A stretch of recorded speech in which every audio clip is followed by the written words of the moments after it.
So Amazon has scrapped the reboot of Stargate, and fans are very angry, and they're extra salty because the reason it was scrapped apparently was that there was too much fan service. It was too fan friendly for fans of the franchise, and they've decided to scrap it because it didn't have enough mass appeal. It wasn't going to bring in any new viewers, I guess. And yeah, there's a petition going around trying to salvage this reboot. I don't think Amazon knows what it's doing with anything it's acquired. I'm going to be honest. They have Tomb Raider. They have James Bond. We'll see how He-Man does this weekend. And if He-Man actually is good, I haven't seen it yet, but if it is good, that's not an Amazon thing. That's a Travis Knight thing. But Stargate's interesting because I remember hearing about the reboot. And look, I'm going to disclaim this right up front, guys. I am not a huge Stargate fan. I watched the movie. I watched some episodes of the show. I was more of a Star Trek guy. Occasionally, I'd dip in on Babylon 5. But I was not a massive Stargate fan. But that being said, I can totally get on board with the idea of pushing back against the studios who don't want to greenlight a project because they think the fans are going to like it too much. I mean, just say that out loud. The fans of the franchise are going to like it too much. Let's cancel it. And that gives you some indication of what these studios are actually thinking. They're not thinking about the existing fandom at all. They're thinking about how to cast a wider net. That's why I think a lot of these shows go out of their way, apparently, to anger longtime fans to chase this new modern audience, because that has been the mindset for years, because that's a very corporate decision, right? Well, there are more Gen Z than there are of middle-aged men who like Stargate. Let's chase Gen Z. Let's go out of our way to chase them and forget about the chuds or whatever. And then when it doesn't work, the machine kicks into gear and they start attacking the fans because they're angry about their own shitty decisions. So this really does give us a window into everything, like why things have been changing so much over the last 10, 15 years, why it seems like they're hell-bent on alienating their existing demographic, why they want to chase new audiences. It's all because they think wrongly that if they chase off the old audience, they're going to magically attract a new audience to a franchise that's 30, 40 years old. Rinse and repeat. And we've seen this time and time again. It does not work, right? Yeah, you have to make your existing fan base happy. You can, attract new fans with the right project. See also early New Who. I guess I can't say classic Doctor Who because New Who's been around for 20 years now, but originally, Russell T Davies got it right. He brought Doctor Who back. He didn't rely heavily on classic Who. He basically made a show for anybody. It was pretty accessible, and then he started dropping the lore, as the show progressed. And then by the time we got to Moffat, it was like, yeah, it's obviously just a continuation of classic Doctor Who. But he didn't alienate the fans. I'm sure some people didn't like it when it came back.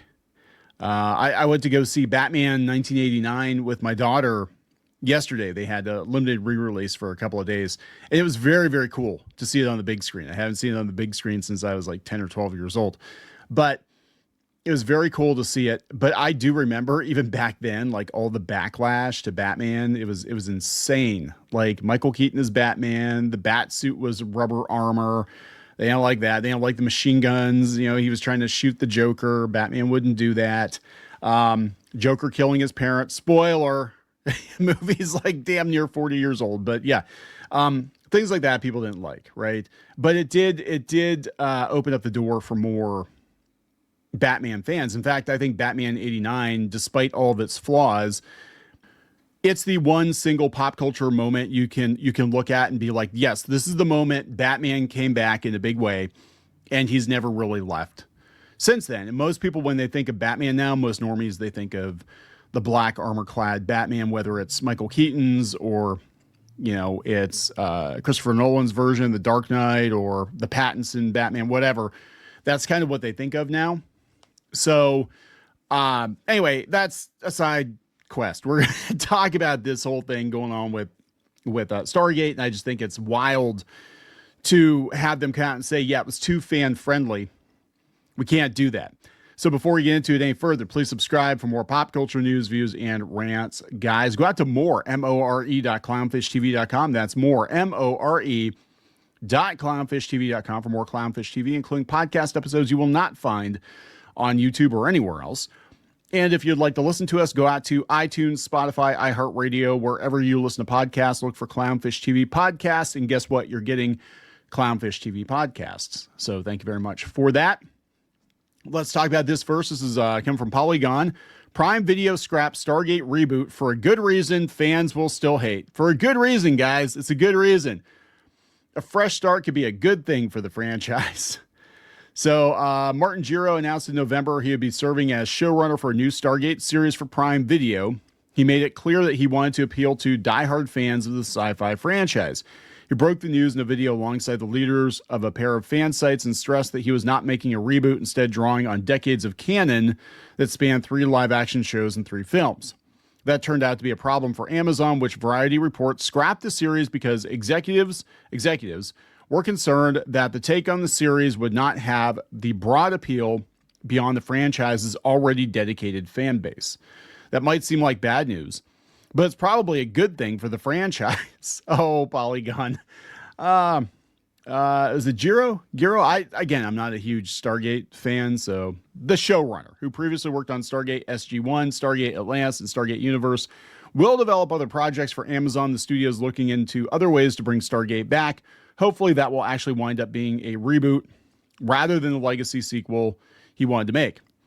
No plot details were revealed about the scrap show, but I can easily imagine the child of General Jack O'Neill and Commander Sam Carter leading a new generation of Stargate explorers. That's always the thing. Pass the mantle. Let's pass the mantle. Showrunner acknowledged the challenge of the task before him when he promised that the series would be accessible to viewers with no familiarity with the franchise and could even appeal to people who don't normally like science fiction. Again, this happened, I think, with Star Trek Next Generation. This happened with Doctor Who when they brought it back. You can bring a franchise back and attract new viewers and still be respectful to the canon, the lore that came before, right? Apparently they tried this. I didn't watch a whole lot of it. I watched a couple episodes, but it was okay from what I remember. It's pretty forgettable. The new Quantum Leap. Yeah, it was the same thing. They didn't just, pretend the first series never happened or whatever. But also it's one of those things where you have to be careful. It's kind of like comic books. Like, when I was reading comic books heavily in the 80s and 90s as a kid, and I didn't know the lore of, Spider-Man, X-Men, all that stuff, they always had a little editorial box. It would say like, see X-Men 281 for an explanation as to what the hell is actually going on. Or they would, in dialogue, reference something else. Like, hey, when we were on Genosha, we did XYZ thing. So people knew what was going on. And that's what you do. You bring the show back. You have some new characters. You have some new adventures, and just realize like, hey, if this is somebody's first episode of this show, are they going to understand what's going on? And if the answer is no, then you might have to rethink it. But you just drop the lore hints, throughout the show and kind of get people up to speed. If nothing else, they might deep dive the archive afterwards because they're like, I want to know what's going on. But yeah, that's a dumb reason, I think, to cancel it. They could have reworked it. So this is coming from Kotaku. Stargate SG-1 star urges fans to petition Amazon over cancellation controversy. The Revive the Stargate franchise petition is almost 42,000 signatures, even though Amazon has yet to officially announce the cancellation of the Stargate Revival series. Well, they won't announce it. They'll just not do it. Remember the Amazon She-Ra series? Whatever happened to that? That just kind of got memory hold too, right? Michael Shanks, the actor behind Stargate SG-1's version of Daniel Jackson, has implored fans to sign a petition to convince Amazon to uncancel the recently canceled Stargate series, as he believes it will be their last chance to make a continuation with any of the original creators and performers involved. But we can't have that. We need the modern audience. Variety broke the story earlier this week that the unnamed Stargate Revival series, which was initially announced back in November of 2025, has unofficially been canceled by Amazon. The series was to be led by Martin Giro, who previously wrote and produced several entries in the Stargate franchise. According to Variety's original report, Amazon canceled the Prime Video series as execs were concerned it wouldn't have broad appeal for anyone outside of the Stargate fan base. Claimed that both Shanks and Stargate writer Joseph Malazzi refuted. Well, maybe they just don't want those guys on it. Maybe they want somebody more diverse and inclusive. Who the hell knows? I mean, this happened with oh my gosh, so many other shows where they would do reboots or whatever, and they would push the people out who actually knew the franchise, knew the lore, because they didn't want to be told what to do.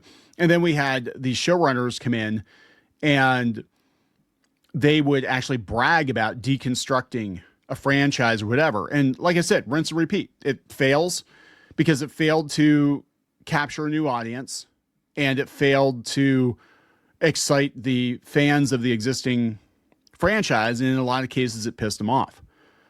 Star Wars is a great example. It's like you went out of your way to destroy the past, killed if you have to. Now you've got a dead franchise.